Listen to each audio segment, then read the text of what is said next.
কেউ কথা রাখেনি। ৩৩ বছর কেটে গেল, কেউ কথা রাখেনি। ছোটবেলায় এক বষ্টমী তার আগমনী গান হঠাৎ থামিয়ে বলেছিল, শুক্লা দ্বাদশীর দিনে অন্তরাটুকু শুনিয়ে যাব। তারপর কত চন্দ্রভোগ অমাবস্যা চলে গেল, সেই বষ্টমী আর এলো না। 25 বছর প্রতীক্ষায় আছি।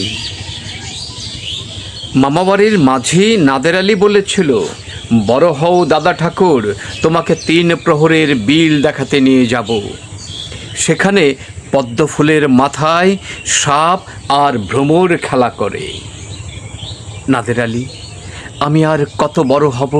আমার মাথা এই ঘরের ছাদ ফুটো হয়ে আকাশ স্পর্শ করলে আমাকে 3 প্রহরের বিল দেখাবে। একটাও রয়্যালগুলি কিনতে পারিনি কখনো। লাঠি লজেন্স দেখিয়ে দেখিয়ে চুষেছে লস্কর বাড়ির ছেলেরা।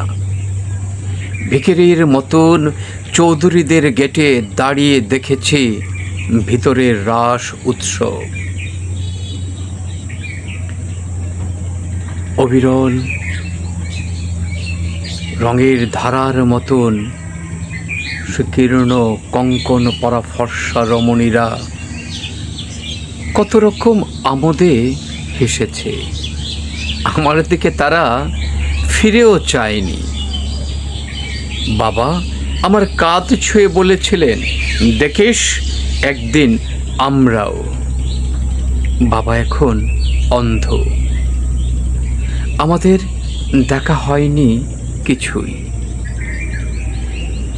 সেই রয়্যালগুলি, সেই লাঠি লজেন্স, সেই রাস উৎসব আমায় কেউ ফিরিয়ে দেবে না। বুকের মধ্যে সুগন্ধি রুমাল রেখে বরুণা বলেছিল, যেদিন আমায় সত্যিকারের ভালোবাসবে সেই দিন আমার বুকেও এরকম আতরের গন্ধ হবে। ভালোবাসার জন্য আমি হাতের মুঠোয় নিয়েছি প্রাণ। দুরন্ত ষাঁড়ের চোখে বেঁধেছি লাল কাপড়। বিশ্ব ব্রহ্মাণ্ড তন্ন তন্ন করে খুঁজে এনেছি 108টি নীল পদ্ম। তবু কথা রাখিনি বরুণা। এখন তার বুকে শুধুই মাংসের গন্ধ।